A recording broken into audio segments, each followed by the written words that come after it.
It's a little sneaky smile because I'm so excited to have one of my dearest friends. I guess I call him kind of like my big brother, mentor-ish, not too much. And David Sutcliffe is here today. Happy to be here. Are you? I am. I was saying earlier that I've been doing a lot of podcasts since the Tate interview. I've been getting invited to a lot of podcasts, and I'm tired of talking about myself, telling my story. So I made a decision that I'm not going to do any more podcasts for a while. So this is the last one I'm going to do for a while, but I'm happy to be here with you because you know my story, and I'm sure you're going to ask. We're going to have an interesting conversation. Great. And it's kind of like I like it, the Eagles' Hell Freezes Over tour. That's right. And it's more like a money grab. We're going to go out, right, grab some money, and come back. So it would be awesome if this was your last podcast ever, because we would just market it. Like when we wrote the song with Chris Christopherson, the last song he ever wrote. Wow. And we can't wait to put that one out. But we're trying to decide, do we put it out now or do we put it out in a couple of years? But yeah, so me and you met. I mean, no one really cares about our relationship all the way, but let's just give a little background. Me and you met at my first workshop, Radical Aliveness, Somatic Psychotherapy, I guess is what you want to call it, but I had no idea what I was doing. Yeah. You were out of your mind. It was great. You were, how many months sober? 6. So you're 6 months sober. You came in. 12 years. So it's 12 years ago. 12 years ago. Yeah. Okay. I was assisting the workshop. Mm-hmm. So I guess I'd already gone through the program, or I was almost at the end of the 4-year training. And yeah, you came in and you were this wild man. And I didn't think that there were actual people that talked like you. I thought that was only in the movies, Spicoli. Yeah. And there was a real life Spicoli. Yeah. In front of me. I couldn't believe it. And you were wild, but you ended up doing deep work, and you understood the work, and you were passionate about it. And you're coming up to me and saying that you wanted more and you wanted to learn more, and then you ended up at the school 2 years later, and now we became friends along the way, and now here you are. And I will say that I remember I didn't see you for a while after that, or I saw you intermittently, but then I came in to teach at the school, and I think you were in your 3rd year at the time, and I hadn't seen you in a while, and I couldn't believe how much you changed. You were grounded, and you seemed normal and wise, and it really, it's a testament to the work, because when you're doing the work, it's hard to see in yourself or how much you've changed, or the people that you're working with. But when you don't see somebody for a number of years, it was incredible. And it was a testament, well, to you, obviously, and the work that you put in, but to the work, that the work works. Yeah. And from my lens, I went in to this workshop and I was like, okay, well, just so you know, a lot of my friends call me the spiritual Spicoli, spiritual Spicoli. And I was raised on Bill and Ted's Excellent Adventure. Yeah. Fast Times at Ridgemont High, Pee Wee Herman's Big Adventure, Young Guns, Star Wars, you know what I mean? So those things. But anyways, when I got to that workshop, I knew, this is crazy. I was like, I'm going to die. That's where I was at. I was in a place where I was like, I had tried to get off the sauce. I don't claim total sobriety anymore. I did a bunch of years abstinent, and I learned what I needed to learn about myself, But at that point, I was like, I need to stop everything and figure out who I am. But I remember being up there with 6 months and being insane, because there's they say getting loaded for your whole life's like being in a car and throwing everything in the back seat, and then stopping's like hitting the brakes and everything flies up at one time. Wow. And I was like literally pulling up in the car with all the shit in my front seat, and I did not know what was going on. And how I had gotten to that workshop was even crazier. I had, closed my eyes and just picked a random one with Marissa. You know what I mean? She's like, what workshop do you want to go? You know, here's the thing. It got sent, and I closed my eyes and I said a prayer, because at that point I was realizing too that, dude, I might need to find some spirituality. So I was kind of experimenting with prayer, and the reason I was experimenting with prayer is because I had seen so much darkness. You know, I'd seen so many demonic things, and so I was experimenting with prayer. I say a prayer, I close my eyes, and I look down, and it says radical aliveness. So I'm up there, like, which, by the way, it's at Esalen, and you go in these, like, salt baths naked. You know what I mean? It's like, you'd think I'd be into it, but I still, you know, it was a little weird to show up. Pretty hippie. Yeah, well, it's so funny because we're driving up, and it's like, oh, you know, we go in these salt baths naked. I'm like, I'm not doing that. Fast forward 3 days later, I'm like, leg up, totally naked, like, what's up, John? Hey, so-and-so, you know, like, the Esalen had this impact on me. But anyways, when I got there, I was crazy, and I was hurting. And I remember Ann Bradney, who ends up being my teacher, your teacher, amazing human. Thank God for Ann. But she was like, does anyone have anything in this room? And I was like, have anything? What does that mean? And before I could even stop myself, my hand went up, and I said, I do. I think I was the first one. You're the first one to go. Yeah. And I was like, I'm scared of everything. And that's just like, it was so weird. I think it was the way it was held. It was like there was some part of me that wanted to come out, you know? And the rest is history. I went down. We call it going down, which is more like going in. The realization that I had spent my entire life trying to manifest something outside of myself by controlling it and running and defending everything. And that was the first time that I felt allowed, or I felt safe enough to feel some stuff. Remember, the craziest thing happened. I don't know if you remember this, but I was scared, and I was standing in the middle of the room with all these people.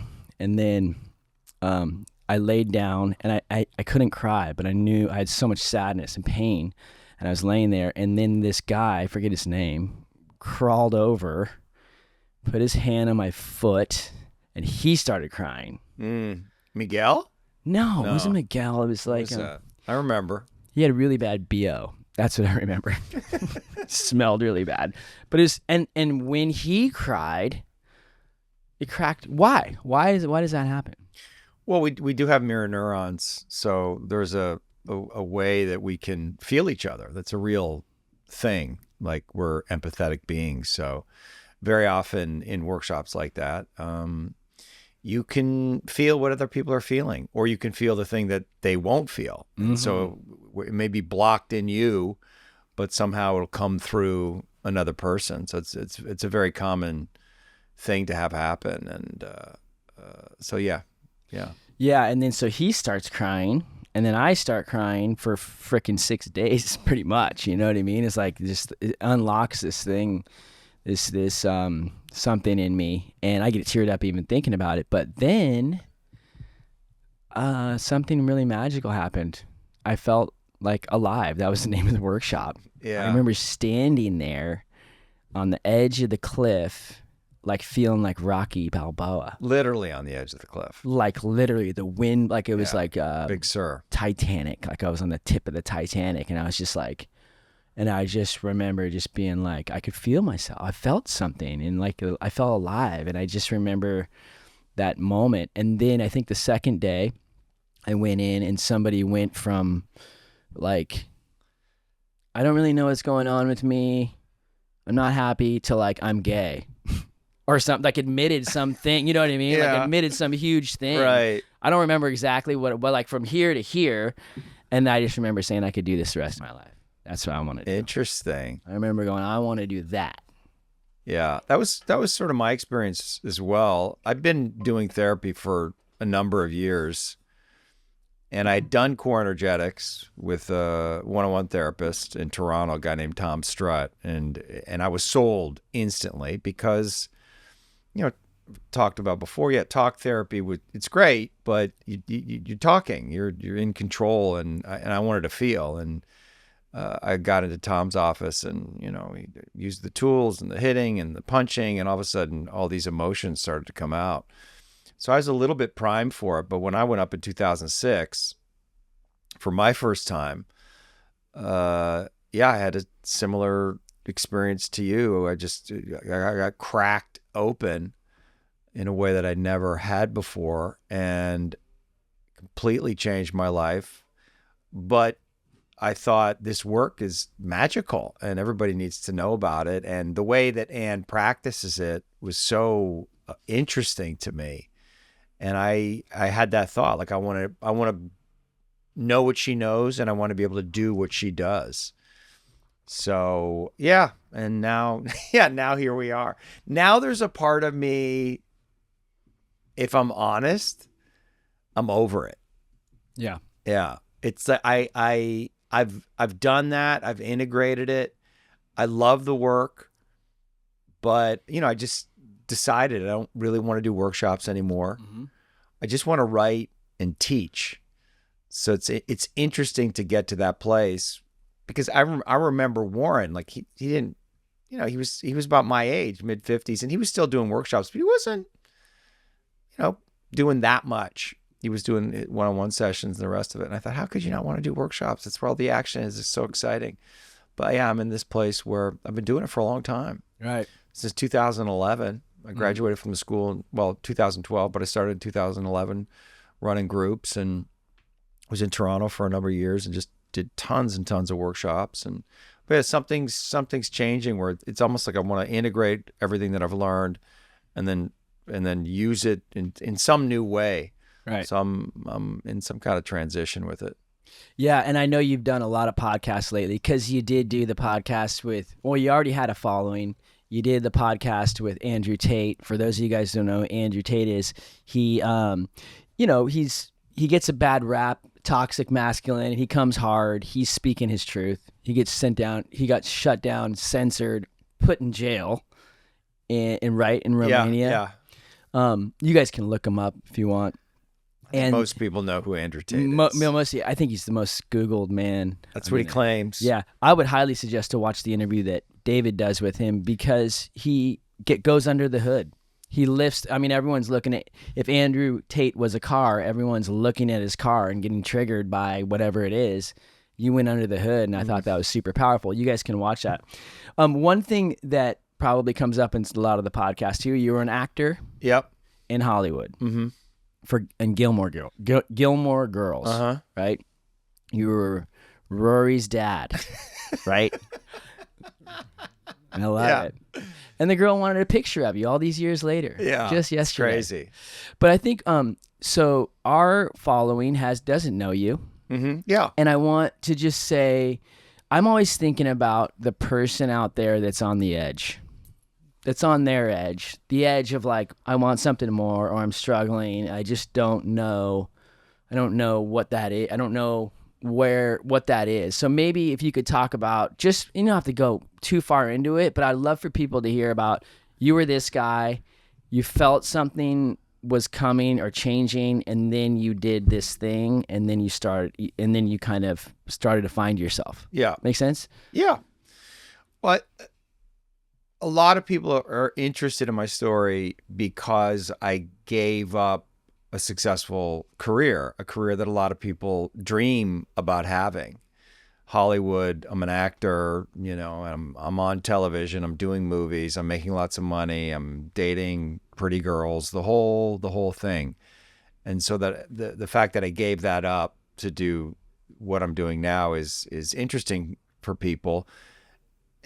I think because there's a lot of people that feel the same way, which is they're stuck in something they don't really want to be doing, and maybe they have some kind of outward success, but they're feeling unfulfilled or unhappy. So they always remark on the courage that it took for me to be able to do that. But I don't really see it that way. I just see that I'm following what it is that I love. That's the reason I became an actor. I just had an instinct, I had a desire, I had a passion, and people told me I was fucking crazy when I said I was going to be an actor. But I had an intuition that I could make it. I knew that I had some skills, and I knew I had, I look like people who are on TV. So I was in reality there. I didn't think I was living in a delusion. Nevertheless, it's not an easy thing to do. And then once I got there and got success, I mean, wasn't that I was entirely unhappy, but the fantasy of it wore off. Mm-hmm. And I started to see that really all I had was a job working at a factory. That's essentially what television is. You're on a big lot, which is essentially a factory that is producing entertainment product.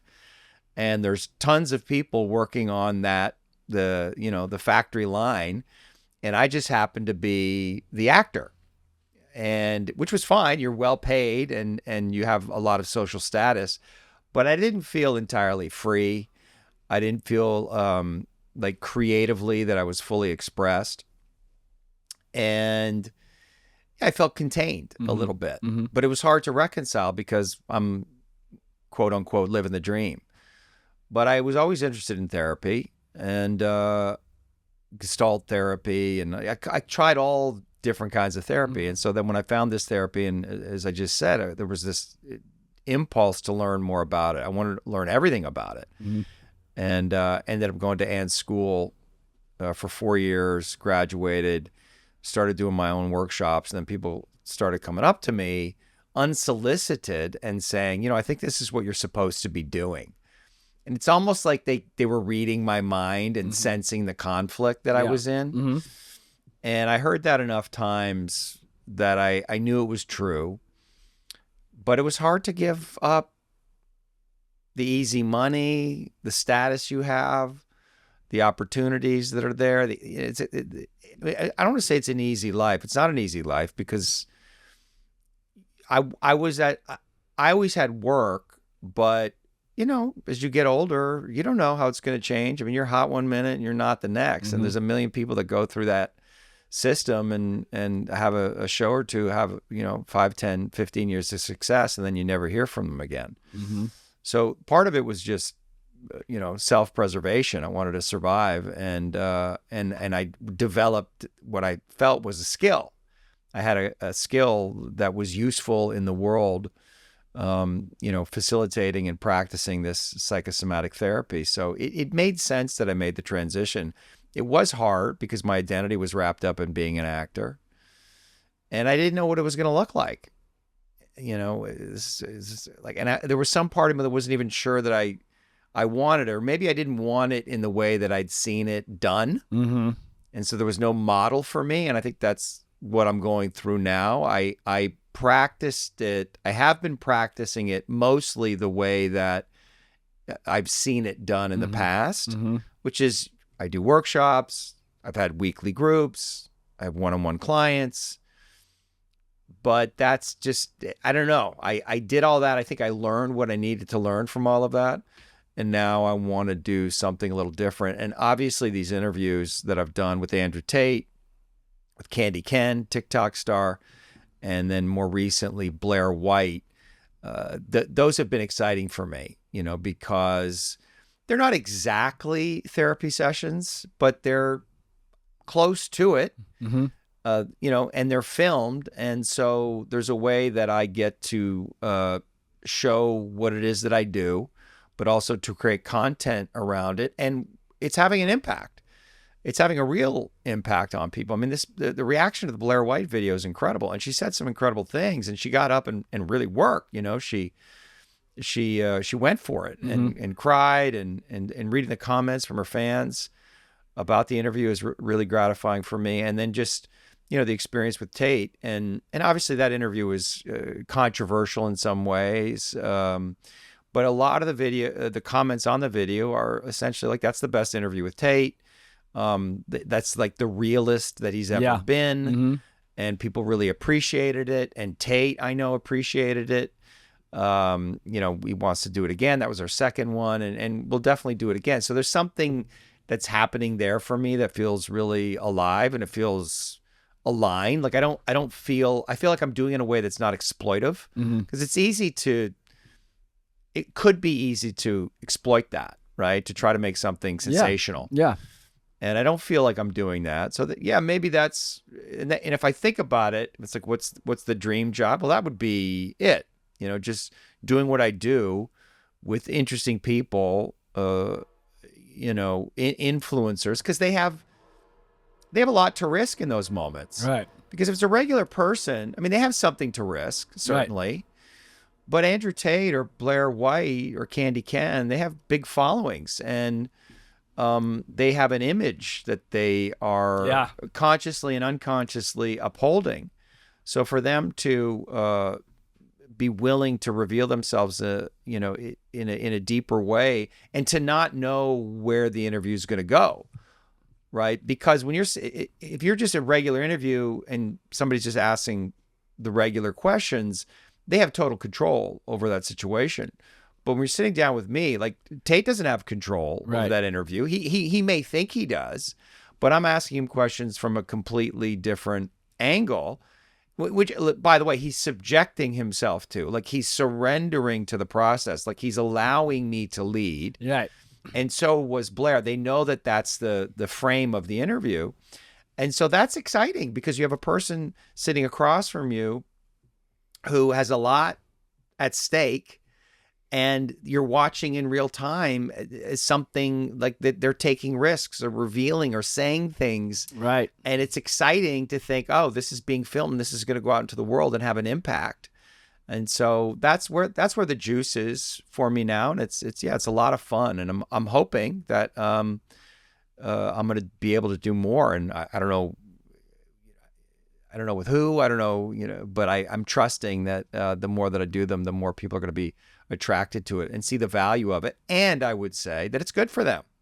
100%. Well, I want you to keep going, but it's like, when I watch, the coolest part is that you work with what's happening in the moment. Right. It's so powerful. Yeah, I don't have an agenda. And there's I think it comes through in that they can feel the safety in that. Right. Right. You ain't, and almost, I don't know if I'm right on this, but you're also so, you understand the risk for them. Yeah. And there's probably ways where you could just in like, you know what I mean? And you're kind of like, I can feel where you really respect them taking the risks. Of course. You know what I mean? That's really a powerful thing. And that's kind of opposite of media. I think you were even speaking to it. Like, a lot of people want to take advantage of that and would love to, work it. So you're a wizard that knows how to use their gifts without really, for your own real benefit. Do you know what I mean? Yeah. Well, I was going to ask you too, do you like helping people? Or do you, because there's that whole thing about there's no such thing as altruism. Yeah. You know what I mean? It's like, and I find like, I respect someone that I can feel like they're helping people by default. They're like, I enjoy this. Yeah. You know what I mean? I can feel where, and even you saying, I don't want to do any more podcasts, or I don't want to do more, like, I respect that. That's so cool. Yeah. You'd be able to do that. So do you like helping people? Like, do you get something out of it? I wouldn't do it if I didn't get something out of it, and if it wasn't fun for me. I don't do it to help people in that sense. I do it because it's fun for me, and it's exciting, and it's creative, and if somebody's willing to sit across from me and engage in that process with me, I'm going to give them my all. Right. And I'm going to help them as best I can understand themselves, ask a series of questions to help them understand themselves in a deeper way. And is there a benefit for them? Yes, of course. Right. But that's not what I'm focused on. People, oh, you're a healer. Maybe I get it. I get how you could have that perspective. And it's not that I don't enjoy or I don't get satisfaction and fulfillment. Like, we did this thing last night, and of course it's fulfilling and moving to see a group of men, come together and feel and let out expression and get excited and connect with each other. And you could see the impact of the experience that we gave them. You could feel the impact that it had on them. But it's just my job. I'm just going to work. Mm-hmm. That's all it is. I just go to work. That's my job, and I do my work. And but if I had any job, I would hope that I would show up and do the best I can in that moment because that is my job. And that's really how I think about it. I'm not precious about it. I don't think of it like I'm changing the world or I'm Right. I'm healing people. I don't think of it that way. I think that I've done this work. I've developed the skill.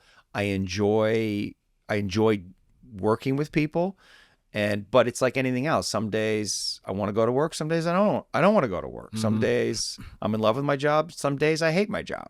Just like any person ever. Yeah. I'm sure you too. Every once in a while on tour, it's like Bono's just like, I don't want to fucking perform tonight. Totally. And then he gets out there and he sings his going. first song and he gets going and he's loving it. It's the same thing. It's the same thing with me.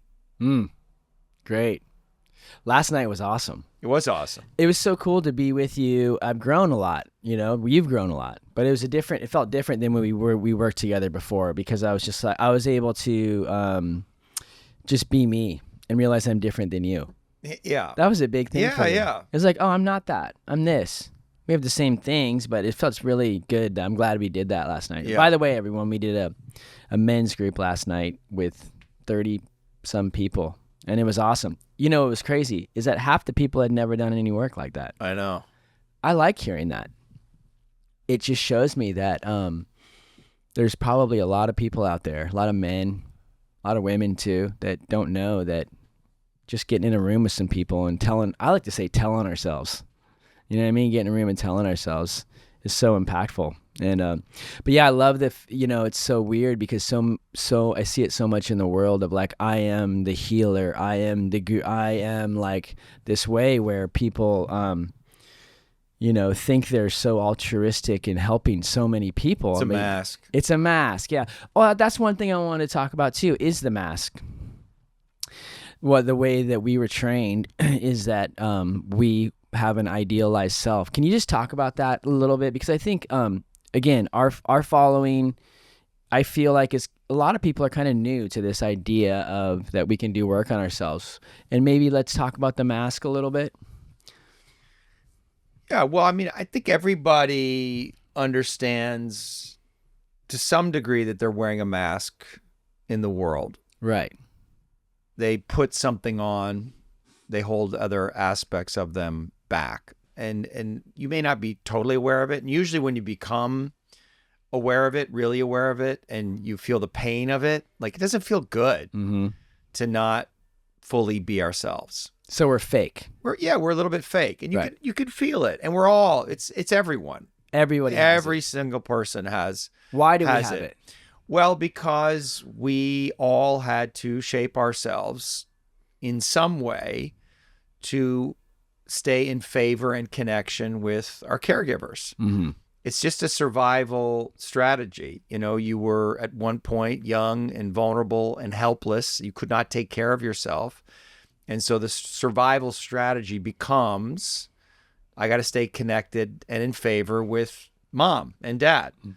I need them to love me and I want to please them.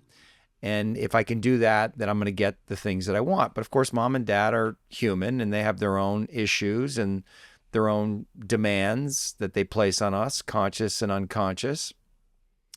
And a lot of the messages that we get from them are just that, they're unconscious. And so we are shaping ourselves to meet some version that they have of us in their head, how they want us to be for them. Right. And it happens so early, and before we're really aware of what's happening, it begins to feel like who we are. Right. And it just becomes our operating system for the world. And we could extrapolate on all the infinite variations of how that might manifest itself. But we all have a version of that. And so a big part of the work that we do, really step one, is what we would call deconstructing the mask, yeah. Right? Like really understanding, like, how did you have to shape yourself? And we did this last night with the guys, like just the basic, who did you have to be for your parents? Who do you have to be for the world?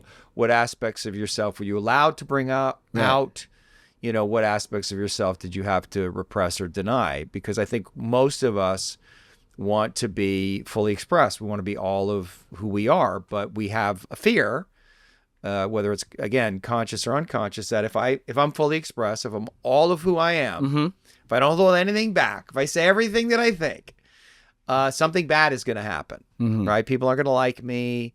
I'm going to be alienated. I'm going to be excluded. And we can't tolerate that because we're a tribal species. And there's a high priority to stay connected to the tribe. So we'll sacrifice, betray aspects of ourselves to stay in connection. Push them away. Yeah. And that just becomes like our default operating system. And it becomes a pattern. And I think what's happening in the world right now, maybe it's the age of Aquarius, maybe it's the technological revolution, the sovereign individual. I don't know. There's a lot of people speculating about it. But we've reached a point in history where we don't need to do that anymore. That we can exist exactly as we are and still stay in connection with other people. And I would argue that to have true connection with another, authentic connection with another, you have to be all of who you are. I mean, there's going to be some conflict there, maybe. Yeah, maybe there's going to be a conflict. Maybe some people are going to like it. Maybe some people are going to decide that they don't want to be friends with you anymore. Yeah. Maybe they're going to judge you. All kinds of things could happen. But you have a choice. All of us have a choice at some point in our lives. Am I going to say yes to me, all of who I am, and risk the consequences of that? Maybe my girlfriend breaks up with me. Maybe my buddy leaves me. Maybe my mom is mad. Maybe I get fired from my job. Right? Bad things could happen. Right. That's real. Right. But I'm going to make it a priority to be all of who I am. I'm not going to betray myself any longer. I'm going to make that my guiding principle. And I'm going to trust that if I do that, the things that are meant to come to me will come to me. And maybe I'll attract different kinds of people and have different experiences in life. And so maybe this old self dies and this new self, or I wouldn't say it's a new self, the real self is reborn into the world. Right. And I think that's what I'm always striving for. I'm always looking at the places inside myself where I'm not in alignment or I'm not perfectly authentic, and it's never ending. And I think that's what I'm trying to help people do. But it is scary. It is. Well, and like just for anyone out there listening, this tracking this a little bit, and you're wondering, well, do I have a mask? Like you said, everyone has their own in their own way. A three that I like to kind of talk about is the power mask, right? Power is like, I don't need any help, right? Right. I'm good. I don't need your hugs. I sure as hell don't need your beads. I'm going to go to the gym. I'm going to power through. I'm going to strap up my bootstraps, right? Power mask. I'm going to look super hot. Yeah. For the woman. Yeah. You know what I mean? I'm going to dress sexy, and then I'm going to have power. Yeah. And then I'm safe, and that's my operating system for the world. I'm not going to be vulnerable. Right. And it's there's a lot of currency in that. Yeah. So maybe someone relates to that. Another one is like love mask, right? It's like it's the most annoying one. It's totally. For me. For you. It's sticky. It's like I'll do whatever you want, babe. Whatever it is, we'll go eat what you want. I love everything. Everything's great. Everything's grand. Love and light. Love and light. Love and light. But really what we're saying is don't leave me, right? It's like, don't leave. I'll do whatever. I love you means please love me. Yeah, totally. There's a string attached. I like that one. I like to talk about that one. So maybe someone relates to that. And then another one is Serenity mask. Yeah, Serenity.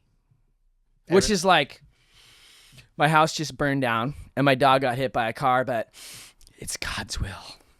Right. It's God's will. Right. Everything's okay. And you're like, no, bro, there might be something underneath that, right? So, well, they have no needs. Everything's okay all the time. So here's the question, right? So if I am putting that mask on and I am portraying myself in this way, and it's a defense, keeping me safe, what's keeping me safe from the deeper feelings underneath that I've pushed away my entire life, right?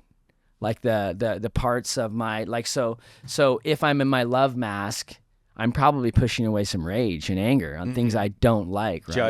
Judgment. And these things are just, and when we say push away, we're not pushing them away, we're pushing them in deeper. Deny, repress. Right. And then I think, at least for me, my experience is when we talk about getting triggered out in the world, right? You guys have all heard about trigger. I'm triggered into those things that I'm stuffing away.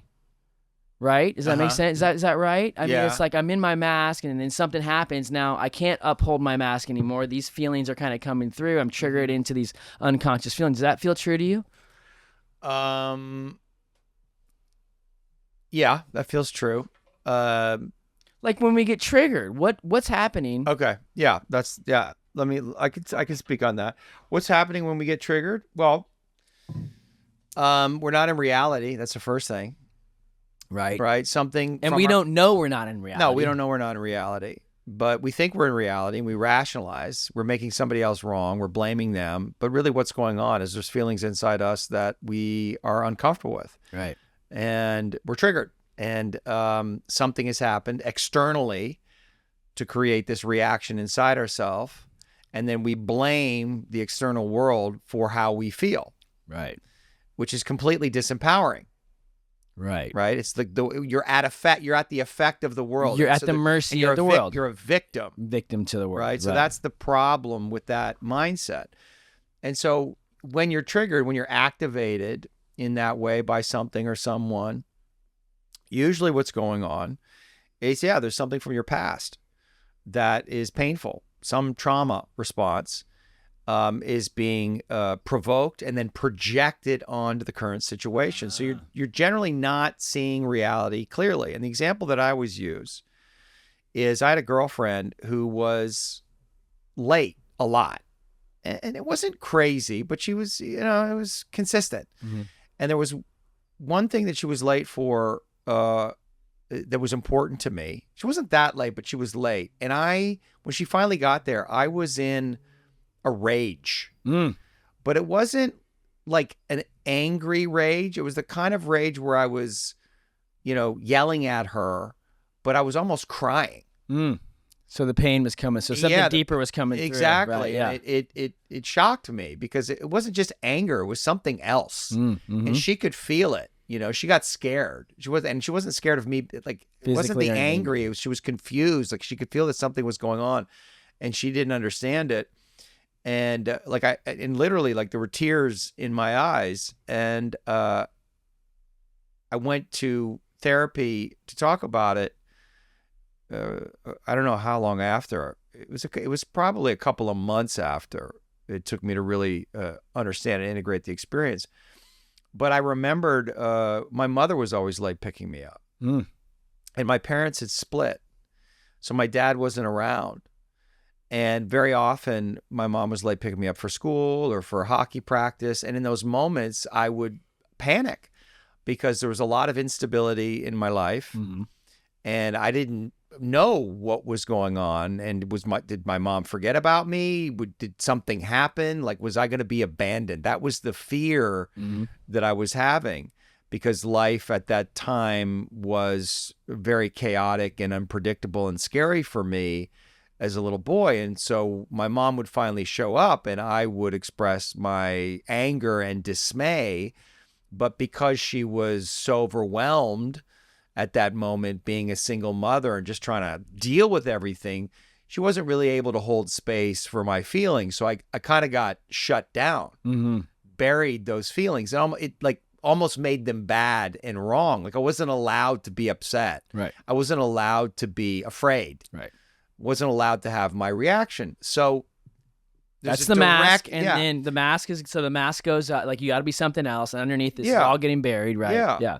And so, of course, when my girlfriend is late in those moments, I'm not in reality. I'm a little boy. You're still waiting for mom to pick you up, right? I'm a 7-year-old boy, in St. Catharines, Ontario, Canada, in the winter, standing outside the arena. Everybody else is gone, and I'm standing there with my hockey equipment in the cold, wondering if my mom is going to show up. Right. So that's an important thing to understand. Like, when you're triggered, and it's hard, obviously. When we're triggered, we're activated. But when you come back to yourself and ask yourself the question, is there something from my past that this is connected to? Is there an experience that I had that's unresolved, that was painful, that was scary, that was infuriating, that is that's being played out, that is connected to what is happening in the present moment? Right. And it's so, like, and another good thing is that if there's a like, for me, if I'm in a conflict because I'm triggered, I'm not in reality with my wife or whoever, and I'm able to slow down enough and realize this is something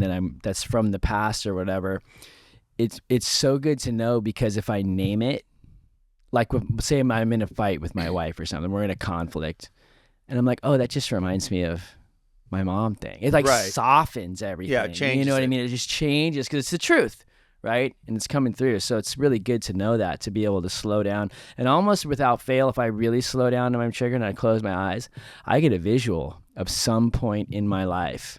You know what I mean? That's like, I remember like I'm 8 years old, I'm this old, I'm like, oh, this is just replaying. I wish I could do that all the time, but not all the time. Okay, so you have your mask. You have this thing where way we present ourselves to the world to keep ourselves safe.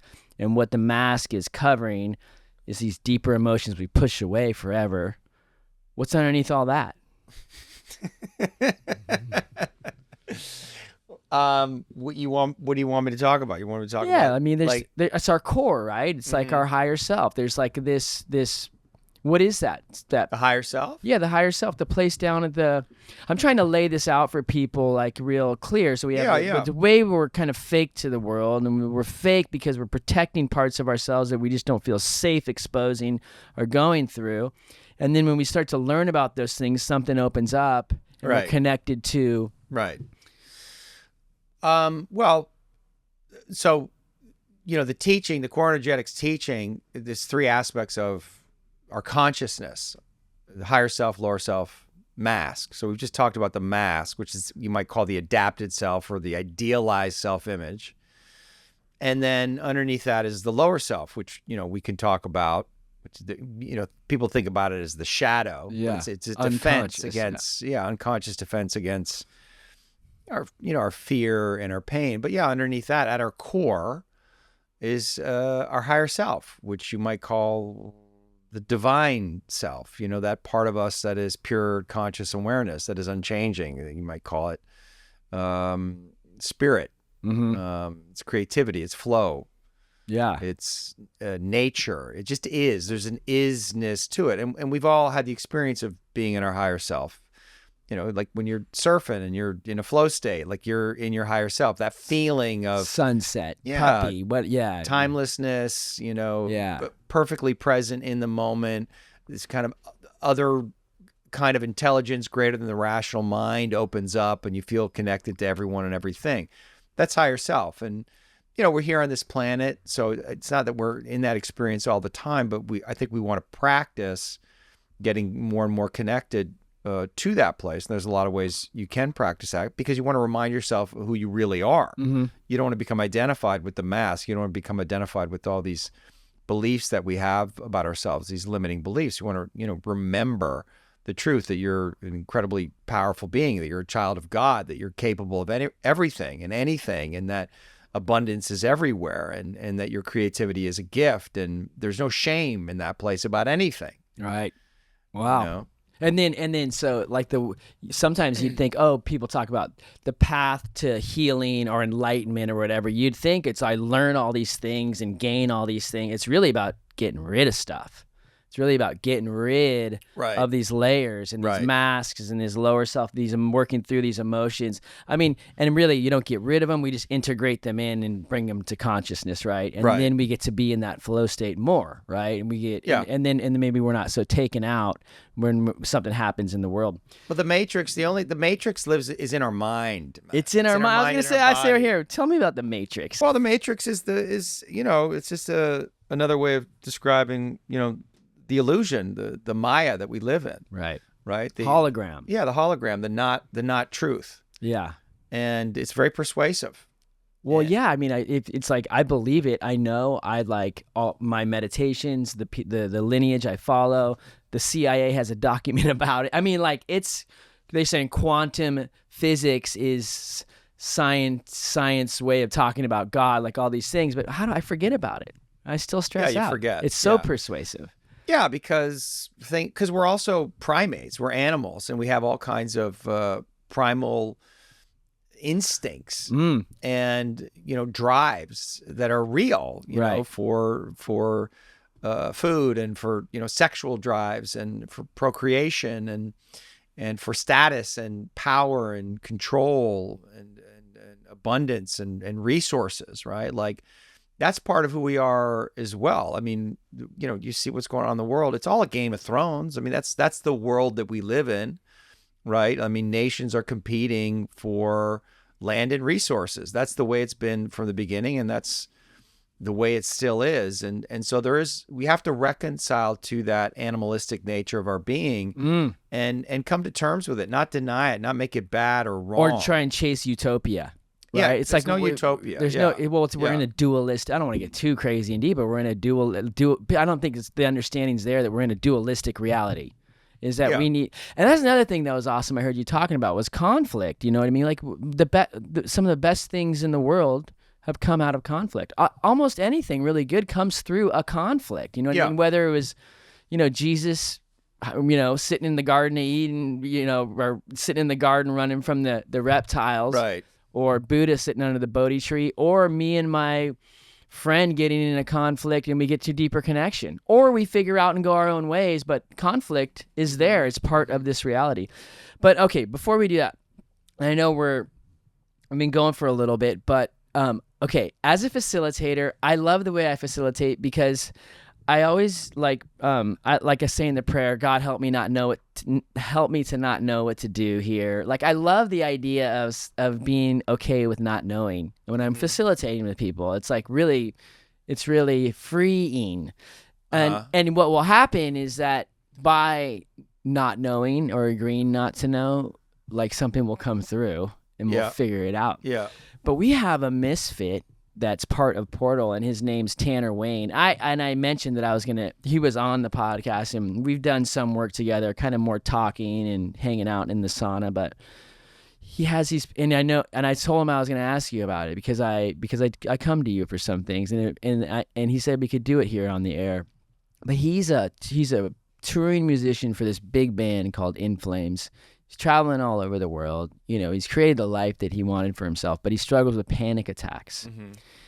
And so he does breath work, he does meditation, he reads the books, he understands all these things. And this is what's so crazy. He'll be in the van going to the airport or whatever. Or his last example was we were in Costa Rica. We played a show. We had a day off. We're going to an amazing waterfall. I get in the van. I start to have a panic attack. And so I started to go, okay, well, like what's happening? He's describing what's happening. And he's like beyond all. He's like, dude, bro, my mind is like saying everything is okay. I love my life. Everything is fine. But my body is like terrified. Right. And I can't even and I'm just, my mind's going, oh, here we go again. And I was like, we just sat there even. We like just kind of let space, you know, see what would come through. And there's nothing there. So I'd like to hear from you what you think about that. He was terrorized as a child. Okay, so then that's how I went into that. And I've had his dad here with him. Yeah. And dad and mom, I mean, there's always some ways where we're in some kind of a fantasy, but dad and mom loved him through his childhood, like when he'd have him even when he was young. How do you work with that? Doesn't mean he wasn't scared. I mean, think about it. When you think about it, you are totally vulnerable and helpless. Okay. You can't do anything for yourself. That's like, if none of us would want to be in that position right now. Right. Like you're completely dependent and helpless for some other being for your survival. It's not, and you're little. You're just a little baby. And so I think that we are scared. We got scared a lot more than we know. I think children are scared all of the time. Mm-hmm. And I'm not saying that their parents did anything wrong or there was some kind of trauma or abuse. I don't know. But if he's having panic attacks, something happened. Right.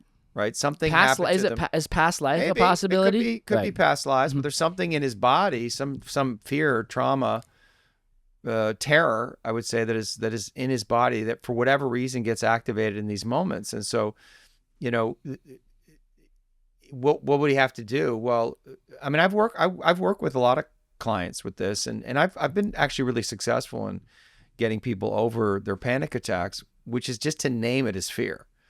And accept. That's what I was saying. Invite it in, like welcome. I'm just scared. I'm not, like to call it a panic attack and put a label on it. I understand why people do that because they want to make sense of it.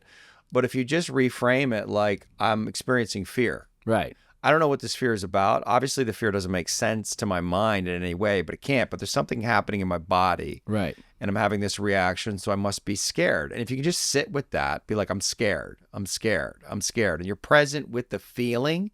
What tends to happen is that presence, that awareness creates a little bit of space between you and the feeling. And that little bit of space is kind of all you need to give yourself a little bit relief and to come back. Right. I mean, I experience it in Sweat Lodge all the time, right? Not anymore, but I used to. When you're packed in there tight, I'm claustrophobic, or I used to be. Mm-hmm. You can't move. It's hot as fuck. It's, dark. And they're banging that drum and singing, and sometimes you start to freak out. Mm-hmm. And I would have a panic attack, and there's no way out. So you have to work through it. You have to sit in it. You have to figure it out. And what happens is you realize you can. You can't figure it out, and you have to surrender. Well, you have to surrender. You give over to it, right? There's nothing to do. There's nowhere to go. And then once you have that experience, it changes everything, because when that happens again, you don't think you're going to die, because what's he actually thinking? Some part of him thinks he's going to die. Right. And now that I know that I'm not going to die, there's a part of my brain that comes online and says, okay, you're not going to die. Yeah, maybe your fucking ear's going to burn or something, but whatever. You'll be okay. This is an unpleasant feeling. It's going to be over soon. You're going to be fine. And for me, it's completely changed the way that I've related to my fear. So I think exposure therapy works. Right. I think what would you do about that if you had panic attacks? You'd want to create a controlled environment, right, where you felt a reasonable degree of safety to go into that fear and experience it and realize you can experience it, that it's not going to kill you, and let it come through your body, scream, shake, whatever it is you got to do. It's going to feel like you're going into some kind of black hole of nothingness, right? Some void, right? But you're going to come out the other side and realize everything's going to be okay. And that's going to build strength and confidence in your mind. And then how does it, because all those things sound true. I think there is a place where he's created a defense by saying everything's fine over here, instead of being like, no, everything's not. I'm scared. And I'm just going to be with that. I don't think that strategy works. The one of everything's fine up here, and then your mind doesn't necessarily have control over your body. Obviously in his case it does not. Right. So it's like he probably needs some help. Like if we were doing our work, it's like, and he came to a workshop, at some point I'm going to guess that would come up. Yeah. And then you'd lay him on the mattress and you'd try to like give him the space to feel his fear and move through it and be in connection with other people when he did it. And then he could have that experience. Maybe he knows what it's about, or maybe if he did that, he would learn what it was about, or maybe he wouldn't. It could be preverbal. It could be pre-memory. I mean, I have things that happen to me. I had this behavior that I didn't understand. It made no sense to me until my mother explained to me something that had happened when I was very young, like a year and a half, right? Still in the crib stage.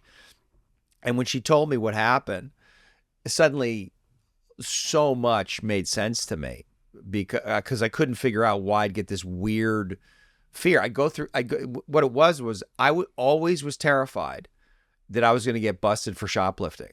Wow.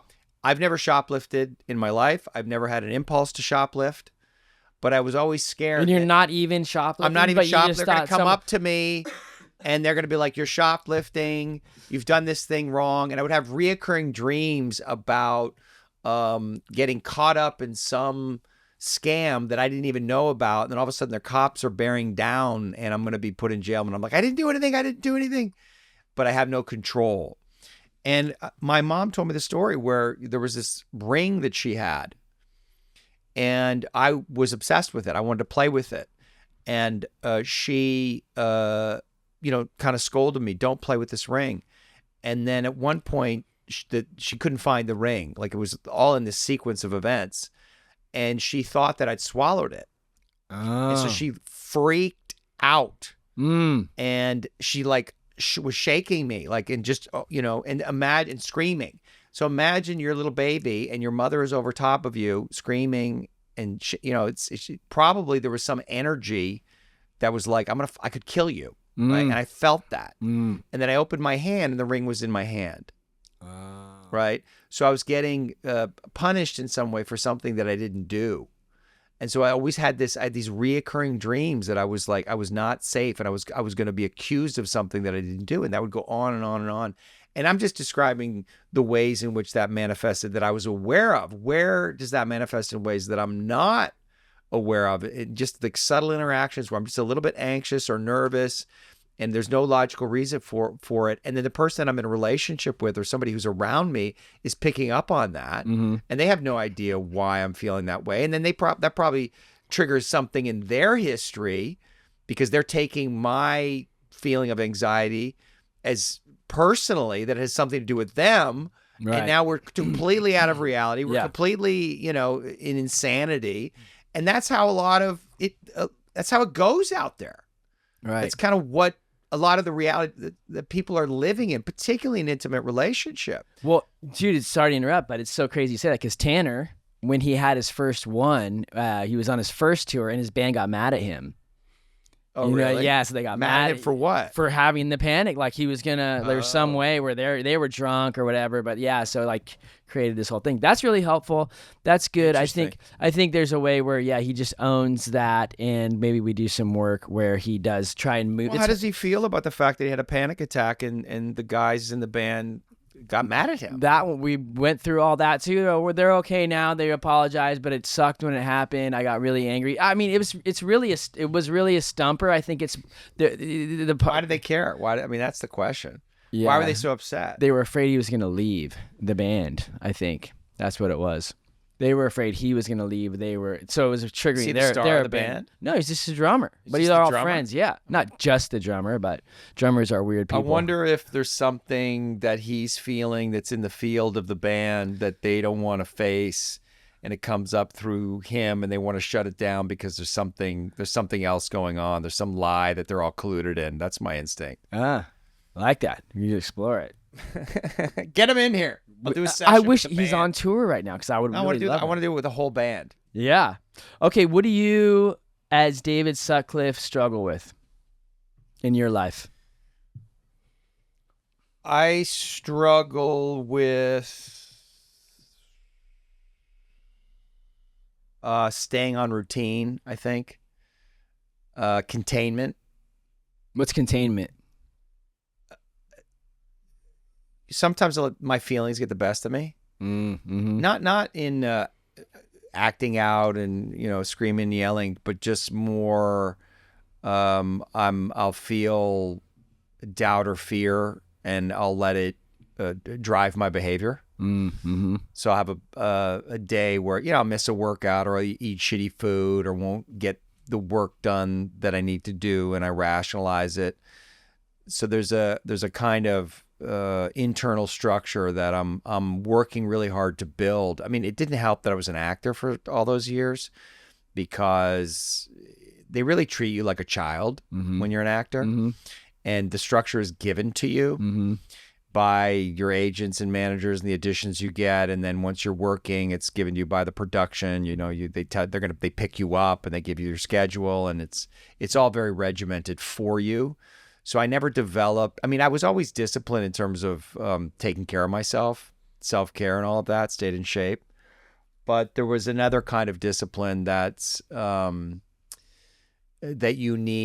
I need now as a solo entrepreneur. Like, you have to be incredibly disciplined and regimented every day. And so my work, which I guess is sort of the masculine, the bringing that into my life, and so that's what I'm struggling with currently. And then I could talk about my relationships. My mother left my father, she left my stepfather. I have struggled in the past with trusting women. That's I don't want to say it's largely been resolved in my relationship. I mean, it has been largely resolved. It still comes up. Yeah. But I just because she wouldn't stand for it. Like, she really put it to me, and good for her. Right. Like, she just didn't take it, and she didn't take it on, and stood her ground. And that forced me to reconcile to the fact that this was my issue, and that I had to take a leap of faith and trust her. Yeah. Even though she's not totally trustworthy. I mean, nobody's perfectly trustworthy. Not at all. I'm not perfectly trustworthy. Yeah. but I have to trust anyway. And you know, she's going to do things that are going to hurt me and upset me, and maybe she'll betray me at some point. But overall, she is trustworthy. Mm-hmm. But asking for perfect trust is that's infantile, right? And so that's yeah. I mean, Wait, I'm gonna say so. You struggle with you entrepreneur, strict discipline. Do you ever struggle with saying no sometimes? Yeah. Do you have trouble not doing stuff like letting yourself not be disciplined? Like, if there's a part of you that needs space to like let go and relax? Yeah, no, that can be. I'm because when you said it, you're like, I'm very, and I know you are, you know what I mean? And how do you well, self-care? there's a way on the outside looking in, people experiencing me, like Tete would be like, you're the most disciplined person I fucking know. Right. Like, I've got that all my life. And I'm like, I could be more disciplined. And I could be. It's not even the discipline, it's my relationship to it. But yeah, am I rigid? I think this question sometimes. I mean, well, I can be. It's hard for me to. Sometimes it's hard for me to relax or to soften or to let go or to, at the end of the day with Diana, when she wants some, present time, love time, I have a hard time letting go of the day for sure. Right. I'm annoyed by it. I want to be in my work mode 24/7. Right. I don't want to give it up. I don't want to get out of that flow, and I like it and I get a lot of satisfaction from it. But it's a problem because it does. I think it's part of my nature. Right. But also it indicates a lack of balance. And I think there's a place where it's also motivated by fear. Like if I let down. That's what I was curious about. If I stop working for 3 hours. And you're not, because you have. Something bad is going to happen. You have so much coming through you. Yeah. You've worked so hard. I've watched the last 10 years go in, like everything's kind of like all cylinders are firing right now. Right. And then like, if I'm not that, if I don't, I feel like I'm on 7 though. Like that's what I'm. Yeah, it's because from my lens, it's like I don't know what else. Well, it's actually it's more. I need to build more efficient systems. Yeah, that's all. People come at you, like with their projections through the last years, right? And I think it's like how you've dealt with that. You have this thing you always talk about, which is holding on to your goodness. Yeah, and I just feel like. People out there are so might want to hear, at least with me, it's like we do something, we get it, people come at us, try and make us bad for it, or we make ourselves feel bad if we bring our truth or our authenticity, then we feel bad for it. Someone tells us we're bad for it and we believe that.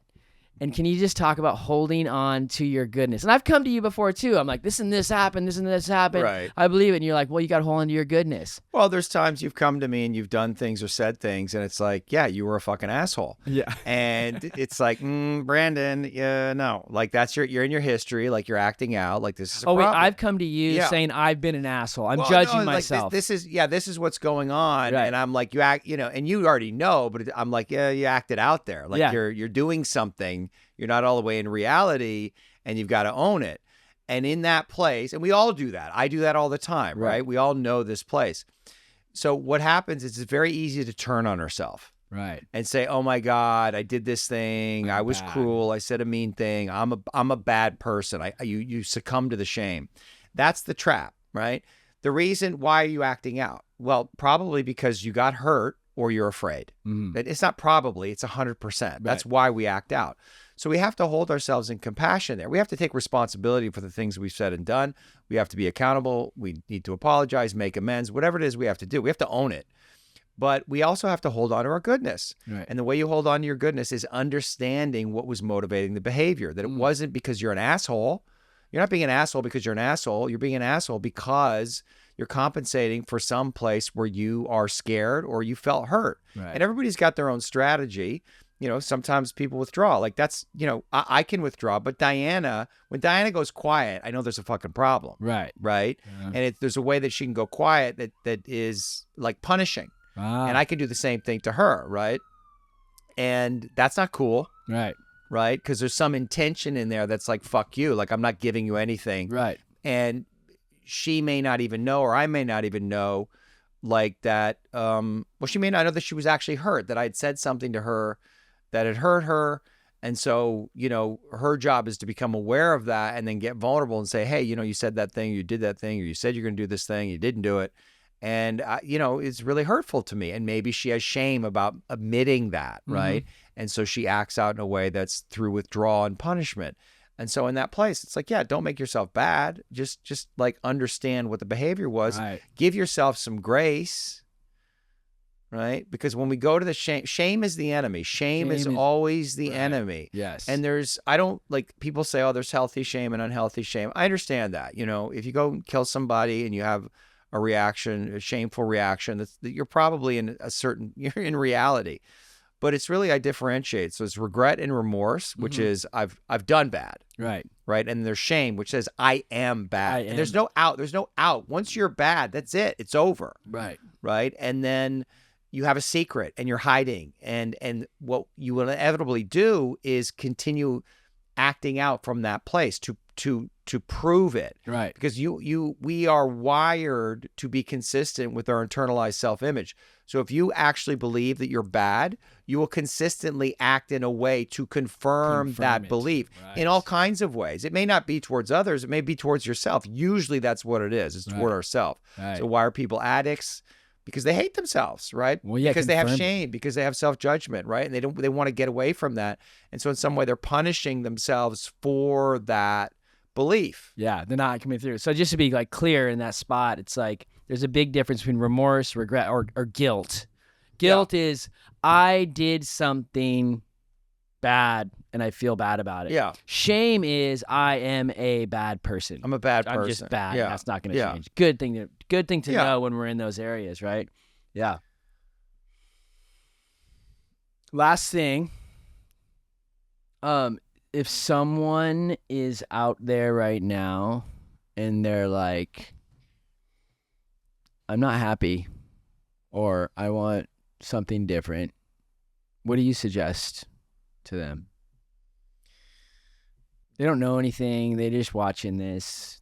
They're on Instagram. They see some stuff. Well, start working out. That's the first thing. I mean, I know that's like kind of manosphere advice, but move your body. You got to move your body. I mean, that's where it starts. I don't believe that a person can stay depressed if they go for an hour walk in the morning and an hour walk in the afternoon. I don't believe that that's a thing. Like, you have to get off your ass and move. Listen, that's hard for people. And if you don't want to, you want to figure out why. But you want to create the leverage for yourself somehow, some way to do that. So like get a dog or join some club or do something where you have to show up. That's the main Commit. thing. You have to commit to something, right? Commit to some group where you're going to be forced to show up.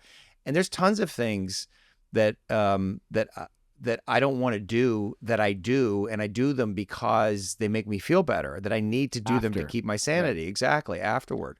And so that's the first thing. It's like, and to take self-responsibility, like nobody's coming to save you, right? Like you're not a victim. And I know this is harsh. Nobody gives a shit about your problems. Right.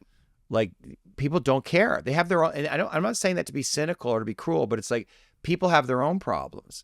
And so you have to realize that. Right? Well, they're not going to come to you and fix your problems. No. So people are there if you put yourself out. That first thing. Yes. You have to you have to initiate. So right? wait, and just slow down in one little spot because, okay, I'm depressed. Yeah, totally. If I go walk twice a day, I can't leave the house. What's the first, like just get online, look first. I mean, how do I? Reach out. I mean, you have to, you have to the biggest first acknowledge risk. You have a problem. Right. Okay. Right? There's a problem. Right. You have to acknowledge that you have a problem and that you need help, right? Somehow, some way. So that is going to involve reaching out to somebody that you can trust. And it's not always going to be the easy person. You don't want the person that's going to co-sign your depression. Oh, well, yeah, I'll come over and we'll smoke a bong load or something. You know what I mean? Life's, and to get her and to commiserate around how life is shitty and the government's corrupt and whatever you're complaining about. That you have to get out of that. You have to get out of the victim mindset.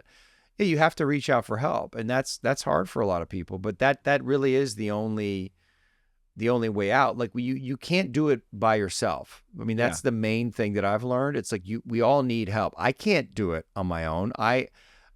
Because you cannot solve a problem. You can't see yourself. You need someone outside of you to reflect you back to you. And you need to be with other people and bond with them in some way. Like being connected to other people. If you're in community, it's very hard to be depressed. Right. What's that saying? Like, you can't solve a problem with the same thinking that started, and you're alone, right? So and so like, you're so right, because it's like, oh, I'm depressed. I'm in my house. I'm not gonna. It's a losing battle to think my way through this. I'm just like this. No. But see, so you're so right. You have to get action out of the house. Yeah. They call it the 10,000-pound phone. Yeah. Pick the phone up. Get online. Something, anything, and it will crack it open. Yeah, take like one. You don't know where one action is going to take you. Like you're gonna pray, you're gonna close your eyes, and you're gonna point to some page on the Esalen catalog, and now here you are, whatever it is, 10, 12 years later. Like, you don't know what's gonna happen when you pick up that phone, but at some point you're gonna have to take some action, some risk, and just to know that there's no shame. Right. That I've been there, you've been there, everybody has been there. I mean, that's the beautiful thing that happened at the men's group last night, which happens at every group, is you get a group of people together and they start talking about their struggles and their pain and what's going on in their life. And basically everybody relates. Right. Everybody's got some version of the same story, and you realize you're not alone, that your struggles are not unique. And so that to get into that kind of situation is really important. And I understand that that's hard for people because they grow up in an environment where, it's not okay to ask for help, or they feel shame about acknowledging, what their problems are. But I guess that's what you guys are doing here with Portal, is you're trying to make it safe for people. You're trying to normalize the fact that people do have mental health issues, that they do need help, and there's places to go where they can seek comfort and an understanding, and they can go. You can go as far as you want. I mean, you can. The resources are out there, and you don't have to get a $250 an hour therapist. Mm-mm. That's the other thing. There's a lot of resources available to you that are relatively inexpensive. Like I said, you go for a walk on the beach in Encinitas. You look at the sun shine every morning. Get a dog. Like, get into some kind of community. If you're exercising, like, if you can take care of those little things, those base, and don't eat shit food, stop smoking weed, stop drinking. Like, I know this is hard for people, but it's like, here's the thing. Everybody knows that. Right. You know that. Right. You know that. Well, it's kind of like, I always, like, in that zone, sometimes when I'm working with people in that spot, I ask them to look at the part of themselves that likes their depression. Yeah. Yeah. And they're like, huh? I do not. I'm like, really? Because it seems like you don't have to do anything. You just stay inside. Yeah. And that's how I would suggest to crack the victim mentality, right? That's a good one. Yeah. It's just like, how's it serving them? And just, how they attach to it. And even just what saying, do you get out of it? Even just saying, I like my depression. Yeah. Like, something shifts in me. Now it's not the world's fault anymore. Now I'm going, oh, okay, if I like it, then I can probably change some of it. You know what I mean? If yes. I can, That's what I say to guys addicted to porn and weed. I'm like, you got to start by talking about and admitting to yourself how much you love porn and weed. Right. Like, just say it. I love porn. What do you get out of it? Yeah. Oh, I don't have to. No, but it's, I love it. I love it. I love it. You have to, like, I love smoking weed. I love getting high. I love jerking off to porn. I don't have to deal with anybody. Yeah. I don't have to feel my anxiety, my energy, and my system. But not even that. Just if you just hang out in the place where it's like, I love it. Just forget the story. Just like, I love it. Right. And then just feel what you have to give yourself permission, because that liberates you from the shame. Right. Okay. Yeah. Right. Like, people have shame about it. Okay. Because they're judging it as bad. You're judging it as bad. So just like, I love it. I love it. Just hang out there. I love it. I love porn. Breathe. I love porn. Okay. I love weed. I love whatever. Right. And then let yourself have it, and let yourself have it for a while. I love Instagram. Right. I love scrolling. Yeah. And then what happens is you then start to say, well, is this good for me? Right. And then you make a decision. I have to give up something that I love because it's good for me. And that, I think, is an easier way out then I do this bad behavior. I'm bad because I do this behavior, and I need to give this behavior. And I can't change. Yeah. And I can't do anything about it. I'm just a victim to it. Yeah. Awesome. So there you heard it, everybody. If you're out there, first step is to get into action. And we are having David Sutcliffe here on his headlining podcast tour, last show before the hiatus. And I want to say you are welcome to make this your first podcast if you come out of podcast retirement. I love you, man. Not my pod, just going on other podcasts. That's going on. Yeah, Oh, yeah. I'll be continuing with my podcast. Oh, yeah. So David, check him out. He has Instagram, David Sutcliffe. 33. You have an amazing podcast, which I love, with Angela our dear friend. And you guys just rap out. I learned so much. It's just so cool to hear how you guys relate and talk. So check that out. That's on like Apple. Mm-hmm. The Psychosphere. Yeah. And what else do you have? My YouTube channel, which that's what I'm promoting now. That's where my interviews with Tate and Blair White and Candy Ken, and there's others coming up. So that's what I'm focused on now, is building my YouTube channel. Yeah, and then you're creating programs for people, and you're doing a awesome men's, is it 9-month program? No. Oh, yeah. That's right. Yeah. By the way, you're doing that. Yeah, I forgot about that. Yeah, 9-month men's program called 9-month intensive, we're calling it, and it's cool, man. You go hunting. Yeah, hunting. I mean, it's a big commitment, but it's expensive, but what you get out of it is incredible. There's a workshop that I'm going to lead. So weekend workshop, Friday, Saturday, Sunday, deep feeling workshop, and then we're going to go to Colorado on 200 acres of land and do this resilience training, and there's kind of a surprise in that. And then we're going to Molokai in Hawaii, and we're going to hunt access deer for a weekend. Wow. So it's going to be incredible. That's awesome. Okay, so there you got it. You want to say anything else? Thank you so much, my brother. I love you. I love you too. And thanks for supporting Portal. Portal! San Diego.